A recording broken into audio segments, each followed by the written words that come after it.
Ini ana mencari PDF yang terjemahan bahasa Indonesia tidak mendapatkan. Yang kita dapatkan adalah yang langsung kitab Arabnya.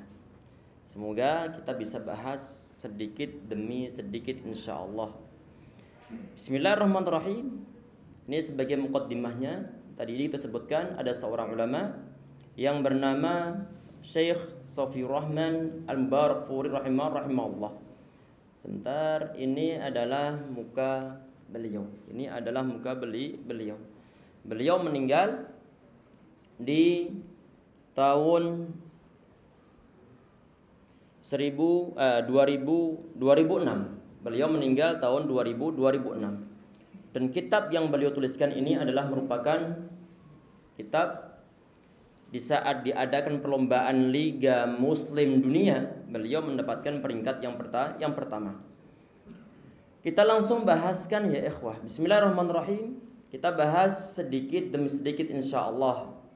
Ini nasabun Nabi sallallahu alaihi wasallam. Allahu alam bisa kelihatan ataukah tidak. Insyaallah sedikit kelihatan ya. Bismillah. Nasab beliau. Afwan yang di online udah muncul atau belum? Alhamdulillah suaranya ada. Masya Allah yang kameranya belum kelihatan. Masya Allah.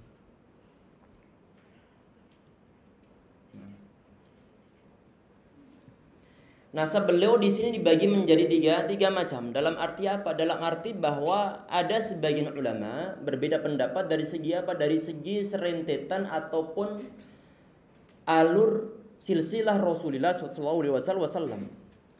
Yang para ulama mereka sepakat di dalamnya ini adalah di bagian nasab Nabi Muhammad SAW.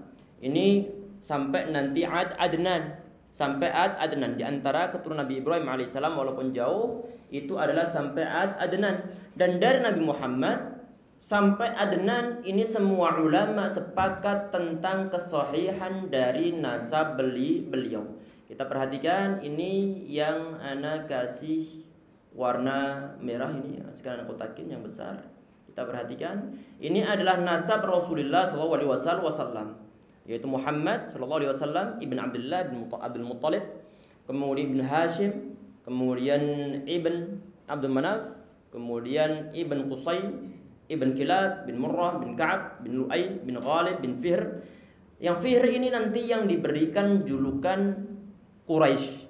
Jadi semua keturunan orang-orang Quraisy itu sumbernya dari Fihr ini.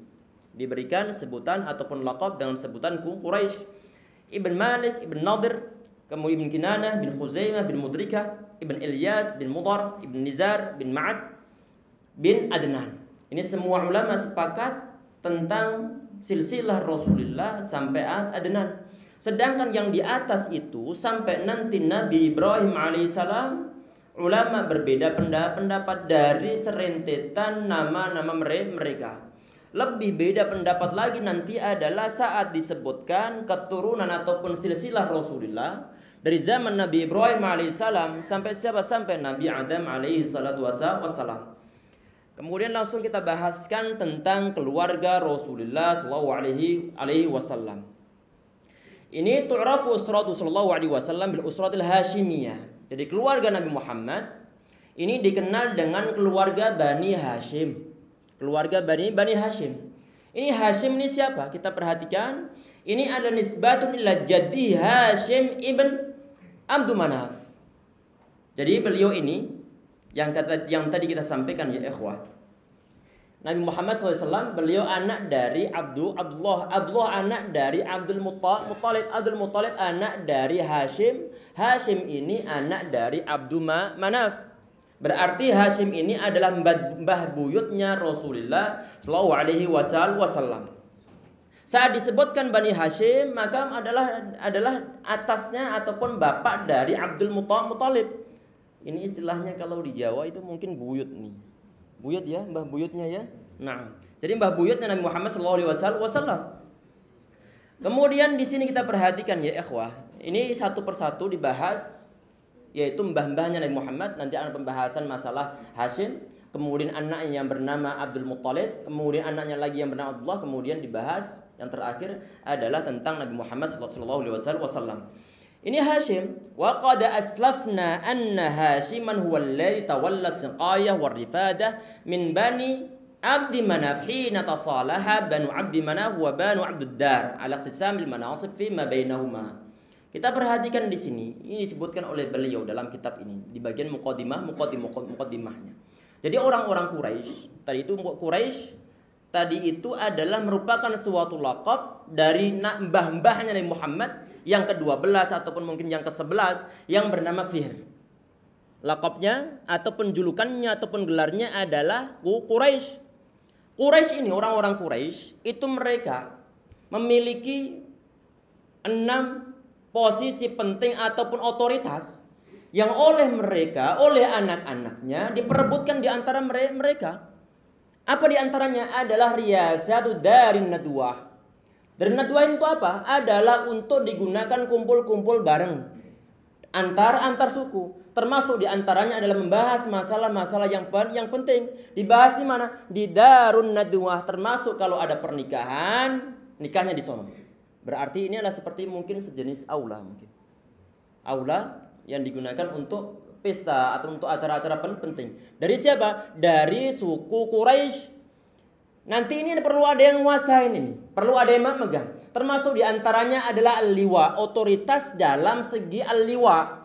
Liwa ini apa? Adalah yang nanti berperang di saat mereka itu mau berperang menghadapi suku lain mungkin ataupun penyerangan dari bangsa lain, maka ini liwa ataupun panji-panji perang ini harus dibawa salah satu di antara mereka. Kemudian di antaranya adalah al-qiyadah. Al-qiyadah ini apa? Adalah dari segi kepemimpinan di saat mereka misalnya mau bermusafir untuk bertijarah, untuk berdagang, untuk pergi kemana. Ini disebut sebagai qiyadah. Termasuk lagi nanti adalah otoritas yang keempat adalah hijabah. Hijabah ini apa? Hijabah ini adalah masalah yang nanti ngurus Ka'bah ini siapa? Yang buka pintu Ka'bah ini siapa? Ataupun nanti mungkin yang menyangkut masalah kalau seandainya zaman dahulu sudah ada kiswahnya. Nanti yang berhak menentukan kiswah ini siapa? Ini pembahasannya adalah hijabah. Ada lagi siqayah. Ini adalah otoritas yang kelima. Siqayah ini adalah kebiasaan yang sangat baik yang mungkin diteruskan sampai zaman kita saat ini. Dalam hal apa? Kalau zaman-zaman dahulu sebelum Rasulullah SAW, mbah-mbah beliau dimulai dari suku Quraisy termasuk Hashim yang lain sebagainya, itu mereka di saat ada jamaah haji, walaupun mungkin agamanya tidak sebagaimana agama yang syariah yang dibawa Nabi Muhammad SAW, tetapi ada jamaah haji yang datang dari kabilah-kabilah ataupun orang-orang Badui di pinggir-pinggiran Mekah. Mereka yang di saat datang ke Mekah, ini suku Quraisy, ini mereka menyediakan minum-minuman. Mereka taruh di suatu tempat yang besar, kemudian dalamnya ada zabib. Zabib itu adalah kurma kering, termasuk tamar dicampur di dalamnya, diminum oleh jamaah haji sekalian. Termasuk di antaranya adalah rifadah. Rifadah ini apa? Rifadah ini adalah otoritas yang kelima yang termasuk jabatan yang sangat penting yang dimiliki oleh suku Quraisy. Rifadah ini apa? Adalah ngasih makan jamaah haji. Mungkin ini orang-orang Mekah saat ini, mungkin sebagian di antara mereka membiasakan ataupun membudayakan kebiasaan-kebiasaan mbah-mbah mereka. Di saat mbah-mbah mereka sebelum Nabi Muhammad, mereka memuliakan jamaah haji semuanya. Makan makanan gratis, apalagi di saat musim haji, saat bulan Ramadan, masya Allah, makanan berlimpah ruah, semua orang pengen bersedekah. Khususnya kemungkinan di antara mereka adalah ada keturunan dari Bani Hashim, ada dari Bani Hashim. Kita perhatikan di sini. Qad aslafna anna Hashiman, tadi itu adalah ringkesan tentang masalah di sini ada istilah siqayah warifadah. Di sini beliau mengatakan di paragraf ini, perhatikan. Qad yang anak kotakin besar itu. Qad aslafna anna Hashiman huwa alladhi tawalla siqayata warifadah. Jadi Hashim ini beliau yang mendapatkan tugas ataupun bagian dari segi asyiqaya warifada, yang ngasih makan sama minum. Sebentar, sebelum kita bahas ini, tadi kan ada 6 jabatan. Ini diperebutkan oleh anak-anak suku Quraisy. Sehingga hampir mereka itu saling berperang. Untuk apa? Untuk dipasrai tugas ini, tugas yang sangat mulia ini di kalangan mereka. Sehingga kemudian alhamdulillah mereka berdamai, sehingga dibagi menjadi 2 kelompok. Kelompok pertama adalah termasuk nanti adalah ini, yaitu Bani Abdul Manaf. Nanti pembagian tugas mereka adalah siqayah, semarifadah, yang ngasih makan, ngasih minum, termasuk nanti adalah qiyadah, yaitu yang memimpin pasukan atau memimpin rombongan untuk pergi keluar, kemudian untuk berdagang ataupun yang lain sebagainya. Sedangkan yang lain itu nanti diserahkan ke suku ataupun Bani Abdiddar, ke Bani Abdiddar. Semua ini dibahas oleh beliau di awal-awal pembahasan. Di sini kita perhatikan di saat Abdul Manaf, yaitu ayahnya dari Hashim itu meninggal, maka pembagian tugas ini diserahkan kepada Hashim. Hashim ini siapa? Tadi itu adalah mbah buyutnya Rasulullah SAW. Kata beliau di sini, beliau ini adalah Hashim musiran dza syaraf kabir. Ini beliau adalah orang kaya dan memiliki kemuliaan, memiliki keagungan di kaumnya. Wa huwa awwalu man at'ama ats-tsarid lil hujjaj di Makkah. Ini beliau adalah orang yang pertama kali ngasih jaminan itu kalau di kampung saya ngasih ngasih suguhan bubur sarid kepada para jamaah haji. Bubur sarid itu apa? Bubur sarid itu adalah campuran ataupun bahan utamanya itu adalah roti dicampur kuah dicampur dengan daging. Ini adalah sarid. Kalau orang Yaman ataupun orang Mesir nyebutnya fattah, al-fattah ataupun al-fatut. Ini adalah orang Yaman sama orang Mesir. Ini adalah campuran dari roti yang disobek-sobek, diremukin, kemudian dicampur maraq, campur kuah, dicampur dengan daging. Itu yang disuguhkan terhadap para jamaah haji semuanya. Siapa pertama kali yang ngasih suguhan tharid? Ini adalah Hashim. Hashim ini ismuhu Amr di sini. Nama Hashim itu adalah Amr aslinya. Hashim itu sekedar suatu laqab ataupun sekedar suatu julukan ataupun gelaran. Sedangkan nama aslinya adalah Amr. Kenapa kok disebut Hashim? Di sini kata beliau dituliskan dalam kitab ini illa lihamshihil khubza. Ini beliau disebut Hashim karena beliau ini alladzi yufattitu ataupun alladzi fattatal khubza, yang telah menyobek-nyobek roti untuk dibuat sarid. Sehingga orang-orang ini, seorang yang banyak nyobek-nyobek roti, disebut sebagai Hashim. Ini oleh karena itu di sini Hashim disebut dengan gelaran Hashim karena beliau yang asli bernama adalah Amr. Kemudian pekerjaannya ataupun kebiasaannya di saat musim haji adalah membuat bubur sarid dengan menyobek-nyobek roti tadi itu, membagi-bagi roti, kemudian dicampur dengan maraq, dicampur dengan kuah, dicampur dengan daging, disuguhkan kepada jamaah haji sekalian. Kemudian di sini katakan juga wa huwa awwalu man sanna rihlataini li Quraisy. Ini beliau adalah orang pertama kali yang membuat suatu kebiasaan rihlatain. Rihlatain itu apa? Adalah bepergian, adat kebiasaan orang-orang Quraisy. Kita mengetahui ilafi Quraisy. Ilafi Quraisy ilafi rihlat asy-syita'i was-shaif. Jadi orang-orang Quraisy itu mereka punya adat kebiasaan yaitu melaksanakan suatu perjalanan dalam berdagang. Pada musim dingin sama musim panas. Saat musim dingin ini mereka berdagang ke arah Syam. Pada musim panas mereka berdagang ke arah Yaman. Mungkin ada pertimbangan masalah bisnis ataupun yang lain sebagainya. Di saat mereka itu berdagang tidak ada yang mengganggu sama sekali mereka. Enggak ada yang mengganggu. Karena kenapa? Karena kemuliaan Baitullah. Kalau dalam keadaan biasa, kalau seandainya mereka itu bukan suku Quraisy, maka pasti mereka itu sudah habis dagangannya dijarah di tengah jalan.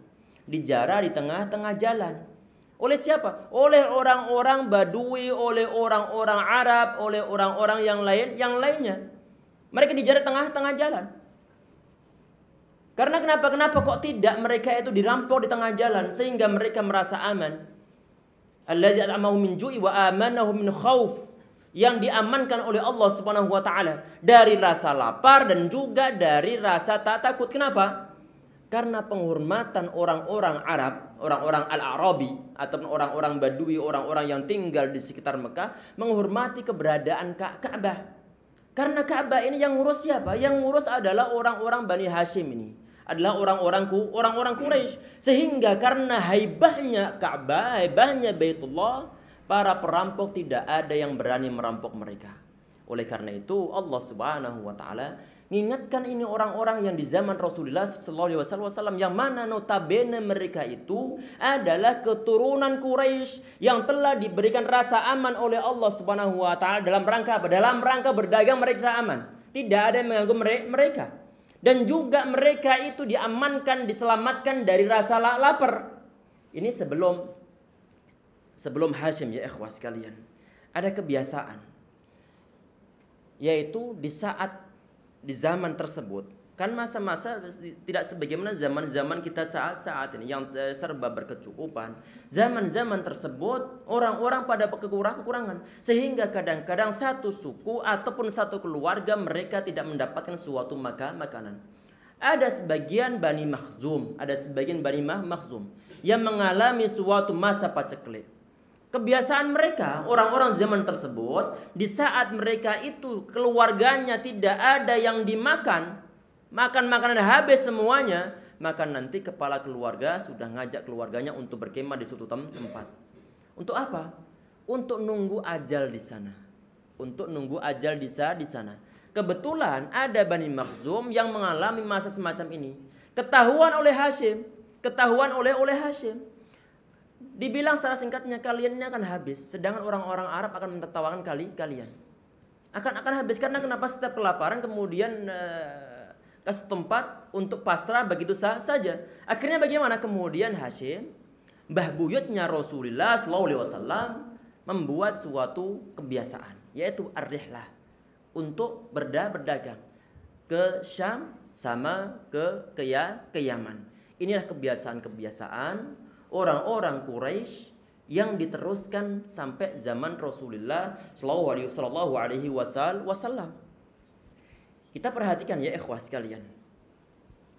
Tadi ini adalah di pembahasan tentang rihlatain ataupun alladzi sanna rihlatain, yaitu orang pertama kali yang membuat suatu kebiasaan untuk melaksanakan dua rihlah ataupun dua perjalanan, yaitu menuju ke Syam sama menuju ke mana? Ke Yaman. Oleh karena itu tadi kita sampaikan bahwa berhubung orang-orang Quraisy itu mendapatkan suatu nikmat dari Allah Subhanahu wa taala, termasuk di zaman Rasulullah, yang berupa dilindungi dari rasa aman, dilindungi dari rasa takut, termasuk tidak dikhawatirkan nanti kelaparan, maka Allah Subhanahu wa taala mengingatkan mereka semuanya biar mereka itu tidak menyembah kecuali hanya kepada Allah Subhanahu wa taala. Karena Allah ngasih nikmat begitu banyak-banyaknya kepada mereka. Tapi yang terjadi bagaimana? Saat Nabi Muhammad beliau berdakwah, sebagian suku Quraisy mereka tidak mau mengikuti dakwahan Rasulullah sallallahu alaihi wasallam. Kita lanjutkan. Kemudian di sini kita perhatikan, di sini ada kata-kata di antara kejadian yang dialami oleh Hashim, annau kharaja illa Syam tajiron. Di antara kejadian yang dialami oleh mbah buyutnya Nabi Muhammad, yaitu Hashim, yang asli bernama adalah Umar tadi itu adalah beliau berdagang ke Syam. Kemudian beliau balik sampai ke Madinah. Sampai di Madinah kemudian menikah dengan seorang wanita yang bernama Salma binti Amr. Ini diantara salah seorang dari keturunan Bani Najjar. Kemudian tinggal di sana. Kemudian balik ke Syam lagi. Di saat beliau balik ke Syam, istri beliau yang bernama Salma dalam keadaan hamil. Hamil untuk siapa ini? Hamil anak yang bernama Abdul Muttalib. Anak yang bernama Abdul Muttalib. Qadarallahu ma syafa'al. Hashim ini dia meninggal di Gaza, Palestina. Kok bisa di Gaza, Palestina? Tadi kan beliau katanya pergi ke Syam. Kita perhatikan ya ikhwah, di saat kita bicarakan tentang masalah Syam, di zaman Rasulullah ataupun zaman sebelum beliau, ini biasanya nanti mencakup 4 negara saat ini.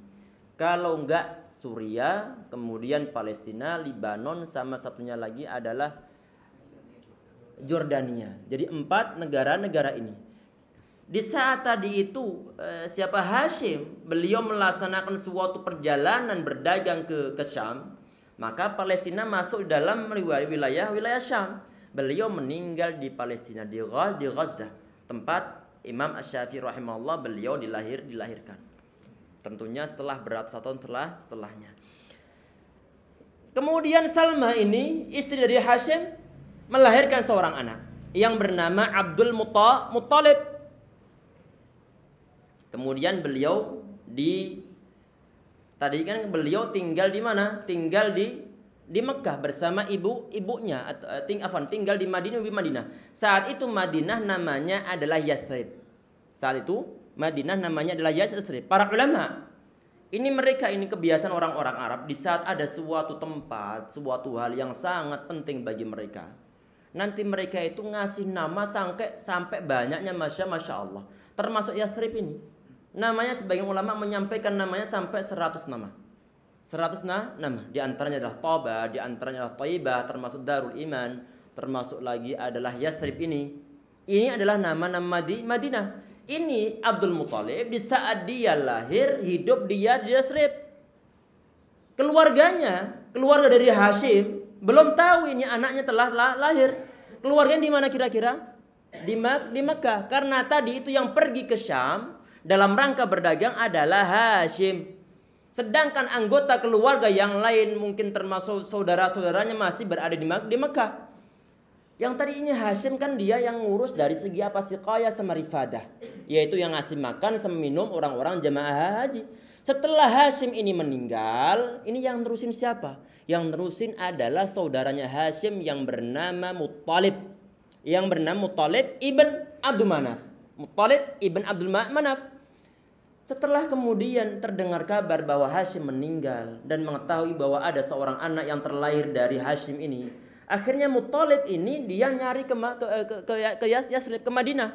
Alhamdulillah kemudian ketemu dengan seorang anak yang nantinya disebut sebagai Abdul Muttalib. Setelah ketemu dengan anak tersebut, akan dibawa perjalanan bersama Muttalib, bukan Abdul Muttalib ya, tapi yang Muttalib saudara dari Hashim. Nggak diizini oleh ibu-ibunya, diizini kalau dibawa ke Mekah. Akhirnya kemudian dibawa ke Mekah, sampai Mekah sana kemudian orang-orang Mekah melihat ini Muttalib, melihat ada seorang anak di situ yang dibawa oleh Muttalib. Kemudian mereka bilang Abdul Muttalib. Anak tersebut disebut Abdul Muttalib, artinya adalah hambanya ataupun budaknya Muttalib. Di sebagian riwayat dalam riwayat sejarah, ini Muttalib dia bilang, "Waihakum, hadza ibnu akhi." Celakalah kalian, ini bukan budak saya. Ini adalah keponakan saya, anak dari Hashim. Kemungkinan sebutan Abdul Muttalib itu adalah dari sebutan orang-orang tersebut. Jelas ya, yang dikira dia itu adalah dari ataupun merupakan seorang budak dari Muttalib.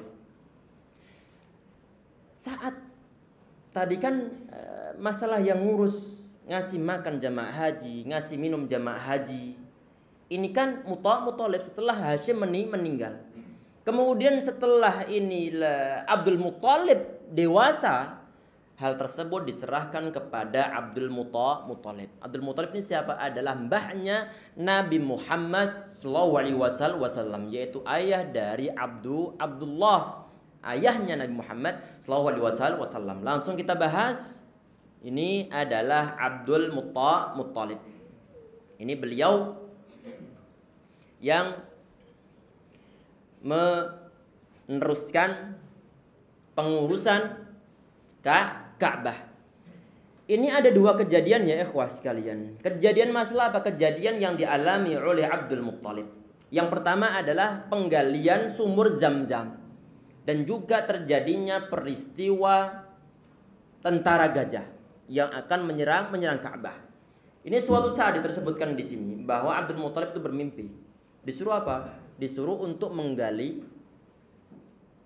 suatu tempat. Tempatnya ditunjukkan. Ini mungkin ilham dari Allah Subhanahu wa taala. Setelah digali, ini ternyata menemukan barang-barang peninggalan dari kerajaan Jurhum ataupun Al-Jarahimah. Ada barang-barang harta peninggalan emas, pedang terbuat dari emas, tameng terbuat dari emas yang nanti kedepannya digunakan untuk membangun Ka'bah. Kedepannya digunakan untuk membangun Ka'bah. Di saat ini Abdul Muttalib melaksanakan suatu penggalian, orang-orang Quraisy yang lain mereka pengen ini bergabung dengan Abdul Muttalib, tapi mereka nggak diizini oleh Abdul Muttalib karena itu adalah hak dia. Karena mbah-mbahnya kan sudah berbagi tugas nih, sudah berbagi tugas. Artinya memang yang ngurus Ka'bah saat itu adalah merupakan suatu hak dari Abdul Muttalib. Kok tahu-tahu ada orang Quraisy yang lainnya walaupun mbah-mbah mereka itu satu, yaitu dari Fihr tadi itu yang kakek 11 ataupun ke-12 dari Nabi Muhammad sallallahu alaihi wasallam, tetapi telah dibagi tugas-tugasnya. Sehingga hal ini saat orang-orang Quraisy yang lain ingin ikut menggali, ingin ikut ambil bagian, tidak diizini oleh Abdul Muttalib. Kemudian bagaimana? Kemudian hal ini terjadi suatu sengketa lagi. Akhirnya bagaimana? Akhirnya akan mencari suatu keputusan dari seorang yang bernama, ini adalah Kahinah Bani Sa'ad Huzaim. Ini dia tinggal di perbatasan ataupun di pinggiran Syam. Qadrallah masyafal, saat tengah jalan, perbekalan habis, air semua habis. Allah Subhanahu wa taala berkehendak rombongannya Abdul Muttalib mendapatkan suatu curahan air hujan. Sedangkan yang rombongan orang-orang Quraisy tidak ada air hujan sama sekali. Padahal perjalanan mereka tidak terpaut jauh. Kemudian ini orang-orang Quraisy mereka menyimpulkan ini berarti yang diridhoi oleh Allah ini adalah Abdul Muttalib. Akhirnya bagaimana? Udah mereka ikhlas bahwa penggalian pengurusan Ka'bah, pengurusan air Zam-Zam, pengurusan sumber Zam-Zam itu dipegang oleh Abdul Muttalib. Ini adalah kejadian yang pertama. Dan juga di kejadian tersebut ya ikhwah, Abdul Muttalib itu beliau bernazar. Nazarnya apa? Nanti kalau beliau saat ini beliau berjuang sendiri untuk ngurus Ka'bah. Beliau bernazar kalau nanti anak beliau sampai berjumlah 10 laki-laki semua, salah seorang di antara mereka akan dikorbankan.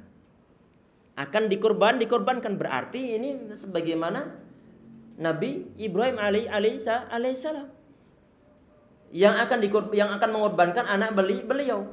Ini nazarnya Abdul Muttalib, beliau di suatu saat nanti diberikan anugerah oleh Allah, dikasih anak banyak, laki-laki banyak berjumlah 10, maka salah seorang di antara mereka akan dikorbankan. Itu adalah nanti anak yang terbaik.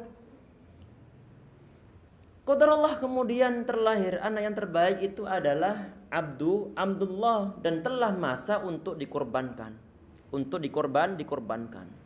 Sebagian riwayat disebutkan dalam riwayat sejarawan Islam, para mu'arrikhun, mereka menyebutkan diantaranya adalah proses penentuan anak ini. Penentuan anak mana yang mau dikorbankan. Di antara sana disebutkan adalah 10 nama tersebut, 10 anak ini yang telah dewasa ataupun mungkin belum beranjak dewasa, nama-nama mereka dituliskan semuanya. Dituliskan. Kemudian diundi. Qadrallah masyafal, yang keluar adalah nama Abdullah. Ayah siapa? Ayah Rasulullah sallallahu alaihi wasallam. Mau enggak mau ini? Ini sebagian riwayat. Ada sebagian riwayat yang lainnya di saat Abdullah ini beliau sudah mau dikorbankan. Mungkin disembelih atau mungkin dengan cara bagaimana. Karena zaman tersebut. Akhirnya bagaimana? Orang-orang Quraisy nggak ngizini. Ataupun orang-orang Quraisy mencegahnya. Akhirnya bingung ini. Siapa yang bingung? Abdul Muttalib. Duh, Ana sudah bernazar. Nazar ana ini bagaimana nanti? Saya sudah berjanji di hadapan Allah Subhanahu wa taala. Anakku di antara anakku yang berjumlah 10 ini harus saya kurbankan. Akhirnya bagaimana sudah? Akhirnya minta pendapat salah seorang yang mungkin disepuhkan di sana. Udah. Akhirnya dicoba untuk jiwa Abdullah ditukar dengan 10 unta. Ditukar dengan 10 unta. Dengan cara bagaimana? Diundi lagi. 10 ekor unta diundi dengan nama satu Abdullah. Yang keluar nama Abdullah lagi. Undian pertama. Kemudian coba lagi dengan cara bagaimana? Dengan cara menambah untanya lagi. Ditambah 10 lagi. Ternyata yang keluar adalah nama Abdullah kembali. Sampai berkali-kali baru kemudian yang ke-10 berarti untanya berjumlah berapa? 100. Baru kemudian muncul menang untanya. Menang nama untanya. Baru kemudian unta yang berjumlah 100 itu dikorbankan. Ini terjadi di zaman siapa? Di zaman Abdul Muttalib, di saat beliau mau mengorbankan Abdullah, ayah dari Nabi Muhammad SAW. Dan ini nanti yang menjadi suatu kebiasaan orang-orang Arab dalam hal apa? Dalam hal bayar dia.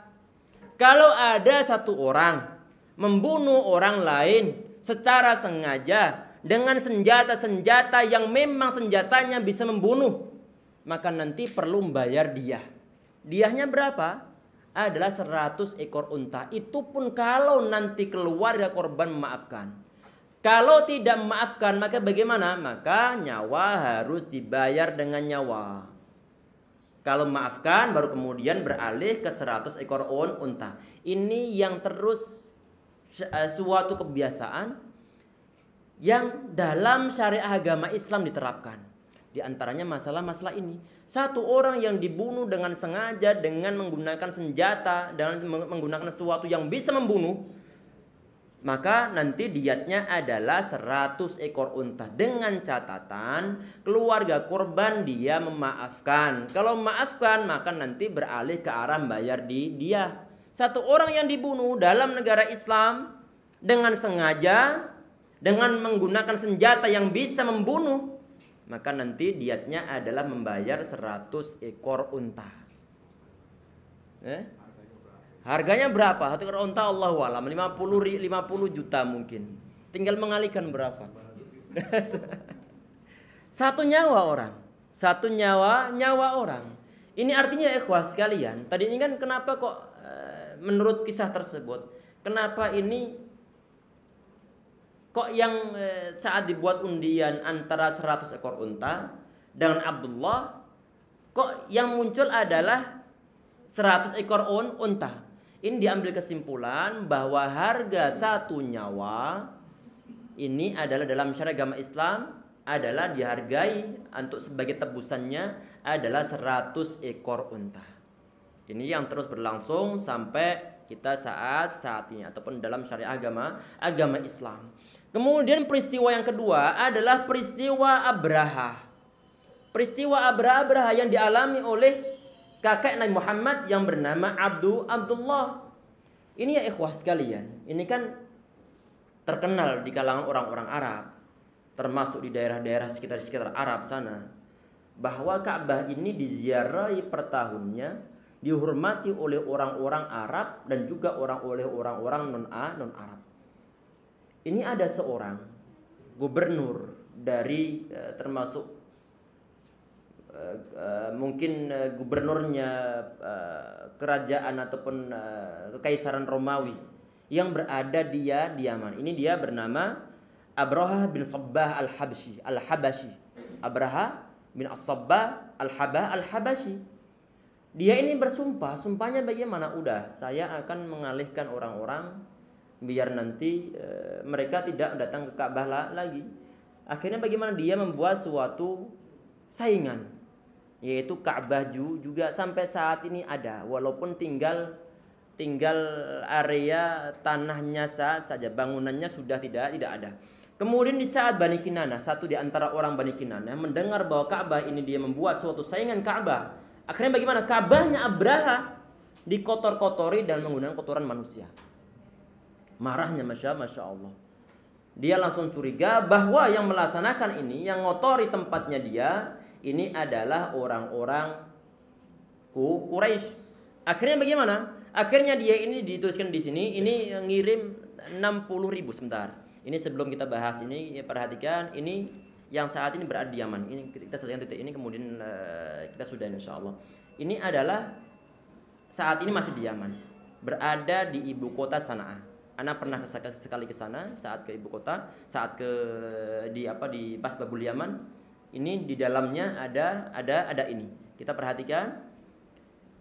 Ini adalah areanya yang ada lingkarannya saat ini digunakan oleh orang-orang Yaman untuk buang sampah. Untuk buang sampah. Kemudian setelah kemajuan mungkin oleh pemerintah dilarang buang sampah di sana demi apa? Untuk menjaga apa istilahnya? Peninggalan apa? Kebudayaan. Jelas ya. Ini modelnya. Ini sama juga dari arah yang lain. Itu sampah-sampahnya masih ada, belum dibersihkan. Tapi lingkaran tersebut sampai saat ini masih ada. Tadi ini disebut sebagai Gharaqatul Qulais, disebut Al-Qulais. Ini adalah area yang mana saat itu Abraha membuat tandingan untuk mengalihkan orang-orang yang saat itu pada ramai mendatangi Ka'bah. Mungkin sampai di situ insyaallah. Semoga bermanfaat. Dan untuk pertemuan berikutnya nanti kita membahas masalah peristiwa tahun gajah, yaitu sekitar 50 hari sebelum Nabi Muhammad beliau dilahirkan. Berhubung 50 hari itu enggak terlalu jauh dengan kelahiran beliau, sehingga kemudian tahun kelahiran beliau disebut sebagai tahun gajah. Insyaallah kita bahas di pertemuan berikutnya nanti. Semoga bermanfaat. Semoga menambah wawasan kita. Semoga suatu saat kitab ini bisa kita khatamkan insyaallah. Amin ya rabbal alamin. Subhanakallahumma wa bihamdika asyhadu an la ilaha illa anta astaghfiruka wa atubu ilaik. Assalamualaikum warahmatullahi wabarakatuh.